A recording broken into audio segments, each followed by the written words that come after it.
Estamos começando mais um programa De Frente para o Varejo da TV CDL São Paulo, a casa do varejista paulista. Hoje temos a visita do Adam Nock. Tem mais de 12 anos de experiência em cargos de gestão e negócio. Empresário e administrador de empresas, pós-graduado em gestão de projetos e mestre em Business Coach pela FCU Flórida. Eleito por 2 vezes um dos 5 melhores coach de negócio do Brasil. Há 11 anos atuando como coach de executivo e empresários. Desenvolve trabalhos com formação e desenvolvimento de equipes de alta performance. Master Coach com formação reconhecida internacionalmente. Certificado em Positive Coach, especialista em programas de carreira para executivos C-Level. Executivo Coach, especialista em inteligência emocional e neurociência. Master PNL, analista comportamental DISC, docente nas áreas de administração de empresas, marketing, empreendedorismo e liderança.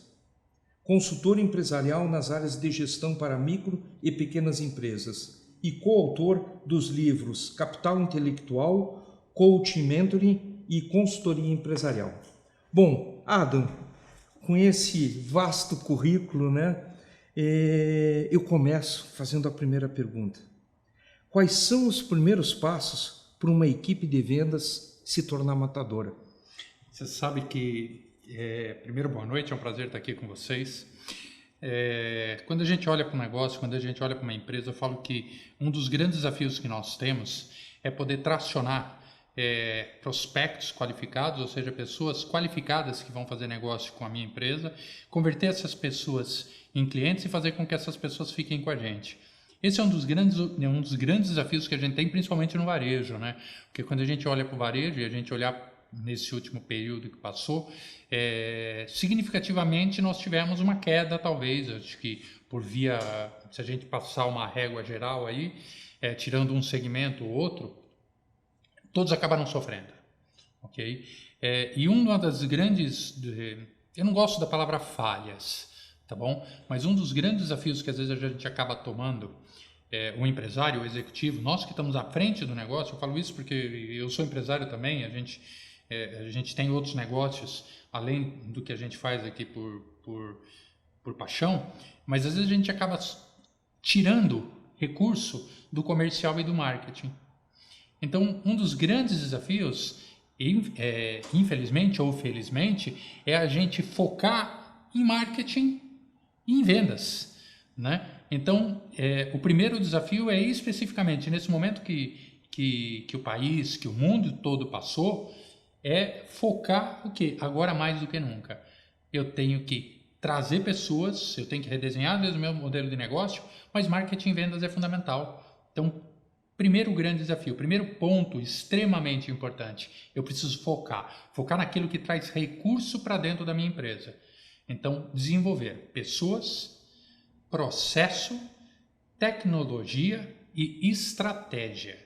Então, estratégia primeiro, processo depois, pessoas e tecnologia para dar base para esse processo de crescimento. Perfeito. E tu falando isso, e eu concordo contigo, acho que tem tudo a ver. Eu acredito que os 2 principais pilares de uma empresa é vendas e marketing, né? Porque tem pessoas, vou arrumar o financeiro, mas o financeiro sem venda não existe financeiro, né? E pensando nisso, nesse momento que a gente vive pandêmico, né? Onde as empresas fecharam, reabriram, enfim, o que tu acha que mais faltou no empresário? Vamos dizer assim, para passar, né, para transpor esses grandes desafios que esse momento nos trouxe? Eu acho que a gente, nesse momento, mais do que nunca, inteligência emocional é um ponto fundamental. Se a gente olhar um pouco, a gente vem nos últimos anos estudando muito neurociência, okay? E quando a gente fala da neurociência, basicamente, eu vou usar uma figura de linguagem para a gente poder entender, o nosso cérebro, ele é dividido, eu vou usar um conceito um pouco antigo, que é o conceito do cérebro trino, tá? Mas que nos dá uma boa visão sobre a inteligência emocional e como é que isso tudo acontece. Basicamente é o seguinte, a primeira base do meu cérebro, que é a parte que vem aqui atrás, é a parte do meu cérebro reptiliano. Essa parte é responsável por todos os instintos e todas as tomadas de decisão ligadas à minha sobrevivência. Isso tudo acontece na parte básica do meu cérebro. No meio do meu cérebro vem o córtex cerebral, que é a parte onde vem a amígdala, ok? Não a da garganta, mas a amígdala aqui, que é responsável por toda a minha parte de inteligência emocional. É a minha memória emocional que é formada até os meus 7 anos de idade. Ok, e por cima de tudo vem o neocórtex, que é essa parte aqui, que é responsável pela minha parte racional. Perfeito. Então vamos poder entender isso que aconteceu agora na pandemia. Enquanto a gente está em Mar de Brigadeiro, a minha tomada de decisão ela é racional. Quer um exemplo? Vou usar um exemplo bem simples. Em casa, né? Marido, mulher, namorado e tal. Quando você e a sua mulher tá tudo bem, chega no sábado à noite, é muito fácil escolher qual é a pizza que nós vamos comer no sábado à noite. Ah, eu quero atum, você quer mussarela, meia atum, meia mussarela. Ok, perfeito. Agora briga com a tua mulher. Não adianta, ela vai querer uma pizza inteira de atum e você uma inteira de mussarela. Porque parou de ter tomada de decisão racional e eu fui para emocional. Ok? Ok. Agora, o que acontece? Quando esse estado emocional aqui, ele é potencializado, a minha tomada de decisão, ela não é mais racional e não é mais emocional. Ela é instintiva, vem na base do meu cérebro, que é ligado aos meus instintos básicos. Sabe o que acontece com o cérebro? Exatamente isso que acontece. Razão, emoção, tudo se mistura. E aí eu começo a ter tomadas de decisão que muitas vezes não são mais racionais.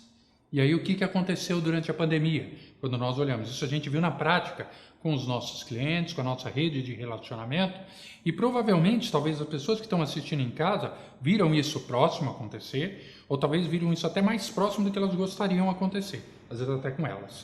O que acontece é comigo, acontece com você, com todos nós. Isso é humano, perfeito? O que aconteceu? Talvez essa pessoa que está lá assistindo a gente, ela tenha visto a empresa dela, o negócio dela, a equipe dela sofrer. E o que aconteceu? Saiu da razão, começou a pandemia, entrou na emoção, e aí o que aconteceu com muitas empresas? Infelizmente, viram a sua sobrevivência ser afetada. E aí, eu digo, a gente percebeu, e talvez faça muito sentido, que basicamente a gente olhou 3 grandes grupos. Um primeiro grupo, que foi o grupo que aconteceu isso aqui, quando isso acontece, normalmente a minha reação ou ela é instintiva, e quando a gente fala de reação instintiva, eu tenho 2 comportamentos. O primeiro comportamento, eu me paraliso. E aí eu travo e deixo para ver o que vai acontecer. Ponto. Ok? E provavelmente eu vi isso acontecer com muitas pessoas, muitos homens, mulheres de negócio, que acabaram entrando quase em depressão, ok? E não tem nada de errado nisso, porque todos nós somos humanos. Essa é a primeira característica que a gente precisa entender. Não é porque eu estou à frente de uma empresa, estou à frente de um negócio, à frente de um grupo de pessoas, sou um líder ou qualquer coisa, que eu deixo de ser humano. Síndrome de super-herói não dá mais. A gente precisa ter a nossa posição. Eu sou o ownership, o dono do navio, mas eu sou gente como todo mundo. Eu tenho emoção, eu tenho sentimento, eu fico nervoso, eu amo, eu tenho medo, eu tenho raiva, tudo isso faz parte da inteligência emocional. Então, tem um grande grupo aqui, teve um grupo que acabou se paralisando. Esse grupo foi o que mais sofreu, infelizmente. Tá? Por quê? Por conta de, às vezes, não ter recursos suficientes. E quando eu estou falando de recursos, não estou falando de financeiro, estou falando muito mais de recursos intelectuais, às vezes recursos de pessoas em volta que pudessem ajudar essas pessoas para sair desse momento aqui, para poder ter tomadas de decisão mais racionais. Então aconteceu aqui, foram os que mais sofreram. Segundo grupo, eu tenho um grupo que ficou aqui no meio, que eu falo que vou usar uma figura de linguagem. É um grupo que ficou em cima do muro, ok? E não no sentido né? Mas no sentido de estou vendo o que vai acontecer. E para onde a maré bater, aí eu começo a ter comportamentos e atitudes, eu começo a ter ações. Perfeito. Agora teve um grupo que é um grupo que estava aqui na frente, que olhou o que estava acontecendo e conseguiu ter ações já no começo. Então, nós tivemos uma série de incentivos, teve pessoas que já lançaram mão logo desses incentivos, incentivos fiscais, incentivos trabalhistas, incentivos de várias formas, lançaram mão disso aqui, tomaram as decisões que tinham que tomar e se prepararam para passar isso aqui. Então, quando a gente olha para esse mercado todo, eu acho que quando eu compartilho algumas coisas, eu falo que tudo na vida, ela tem 3 pés. Tudo. Conhecimento, recursos internos, ou eu chamo de estados emocionais, comportamento e atitude. Vamos traduzir isso aqui para a prática, como é que isso aqui funciona.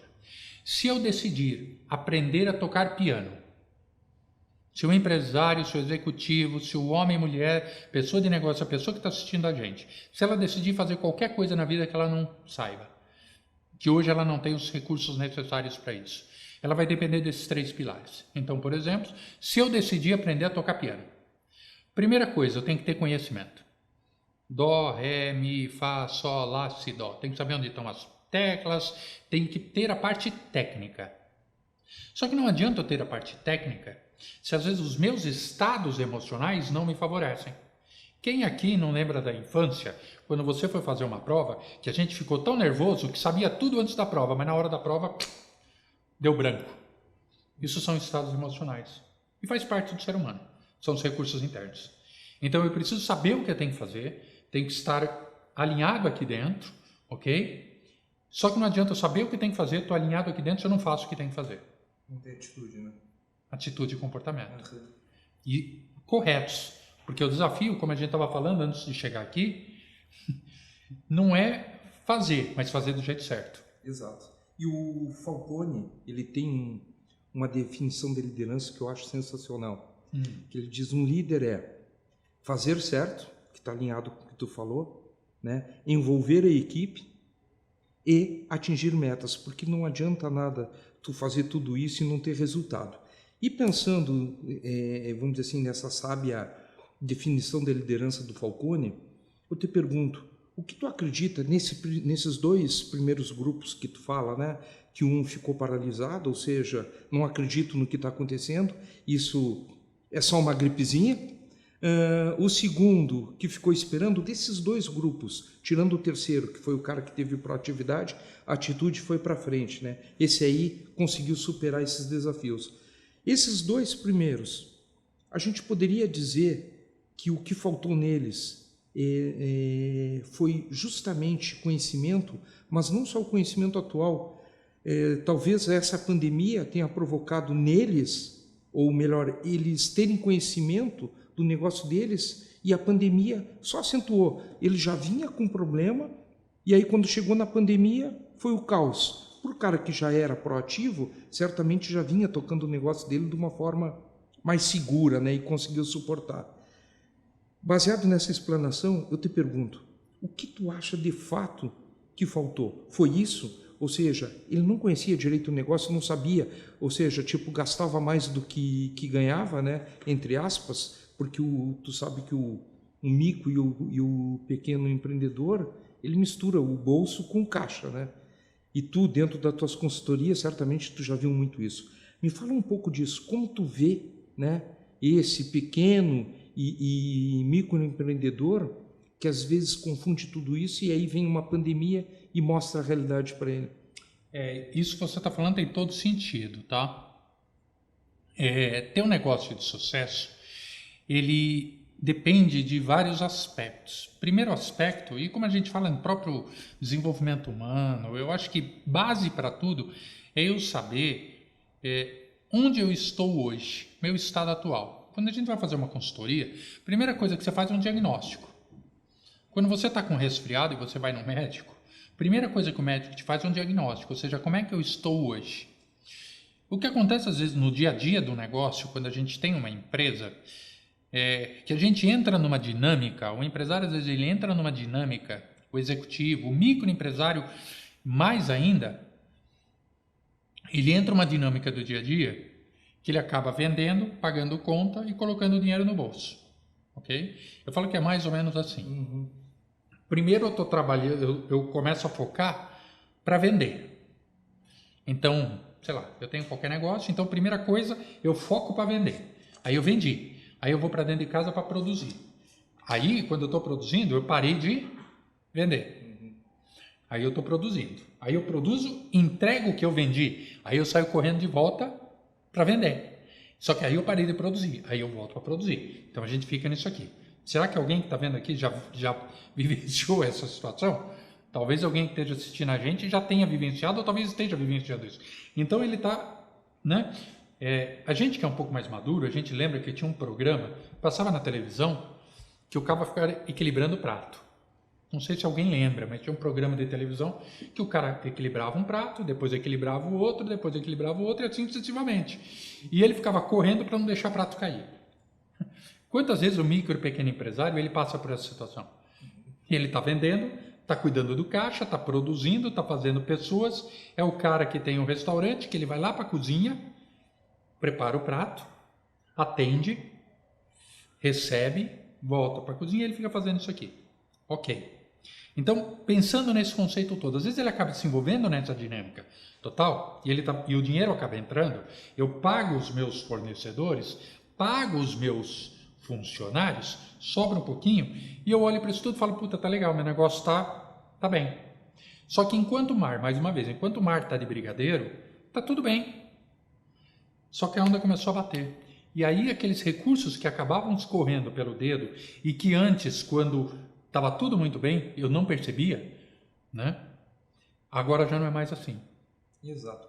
Tchê, sem querer tu cortar, mas já cortando, Adam, o que tu diria para a gente encerrar nessa entrevista eu conversaria contigo a noite inteira, que recado tu deixaria para esses dois primeiros grupos, para os que já estão lá, né, no desespero?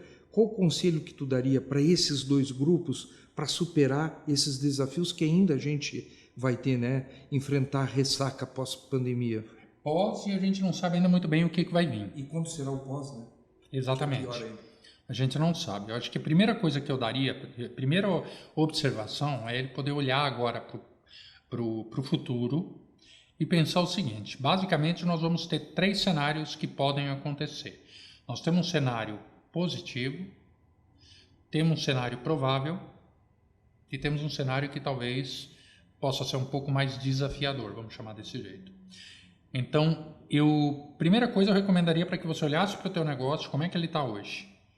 Do que ele está hoje, nesses 3 cenários, se acontecer um cenário mais desafiador, ou seja, é um cenário, eu não gosto da palavra ruim, mas um cenário mais desafiador. Se a gente tiver uma nova quarentena, se a gente tiver uma onda de novo voltando de Covid, se o negócio dele cair faturamento, se o seu negócio cair lucratividade, ok? O que você vai fazer?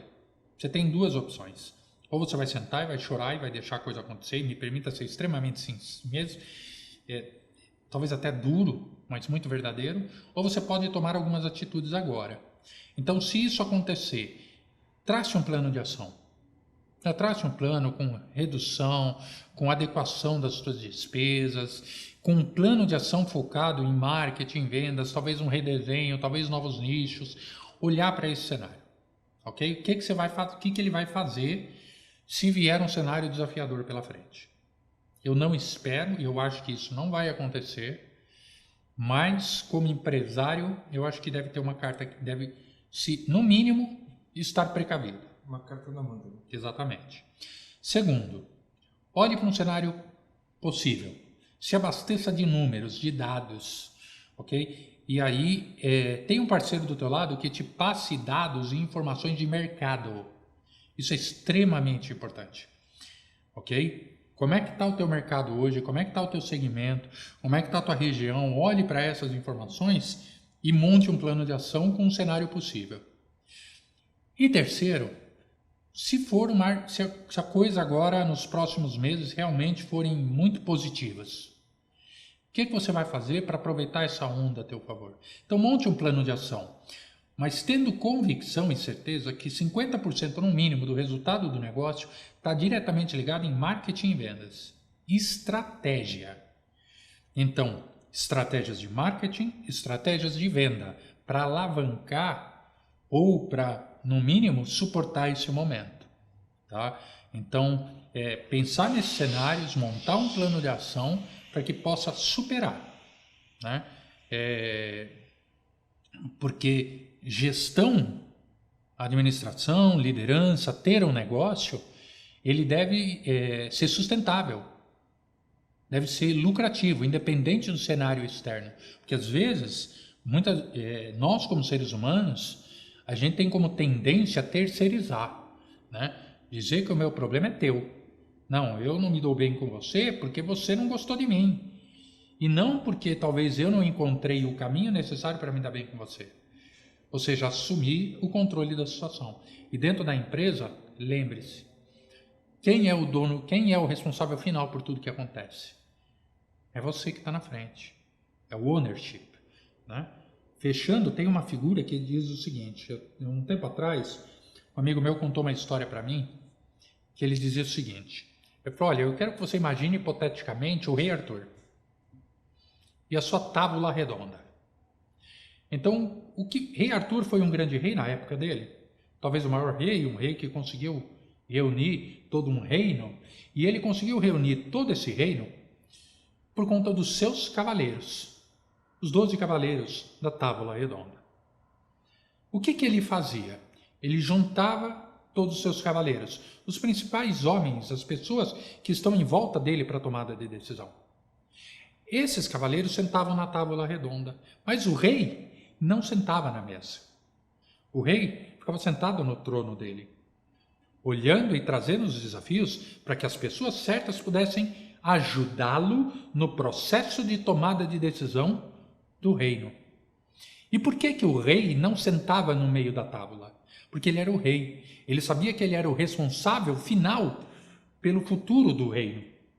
E ele trazia os desafios que o seu reino enfrentava, para que os seus cavaleiros discutissem, mas a tomada de decisão final era dele. Às vezes a tomada de decisão era em consenso, mas às vezes a tomada de decisão era em prol de uma pessoa que estava certa. Às vezes ele tomava a decisão mais difícil, mas a decisão mais difícil que era a responsável por dar futuro para o reino.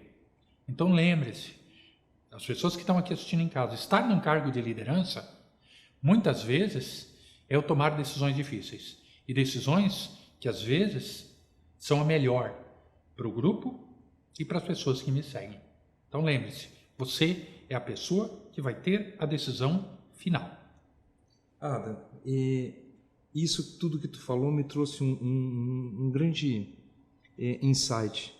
Ou seja, a gente tomar decisões melhor, não para nós, mas para a empresa. E eu acho que nesse universo de pequenas e micros empresas, é justamente isso, né? Às vezes ele toma a decisão pensando nele e não na empresa. Adam, eu quero te agradecer do fundo do coração. Eu tenho certeza que todos que estão nos assistindo também gostaram tanto quanto eu. Espero que numa próxima oportunidade a gente possa se encontrar de novo e fazer outra entrevista buscando outros temas para a gente debater. Muito obrigado mesmo. E agradeço a todos vocês que estão nos assistindo agora. O programa De Frente para o Varejo trará ainda muito mais entrevistas para que vocês, varejistas do estado de São Paulo, possam receber mais conhecimento, receber mais informação e, através disso, poder crescer e desenvolver os seus negócios. Muito obrigado, uma excelente noite, uma excelente tarde, dia, Não sei exatamente qual o momento que vocês estão assistindo esse vídeo. Obrigado e até o próximo programa.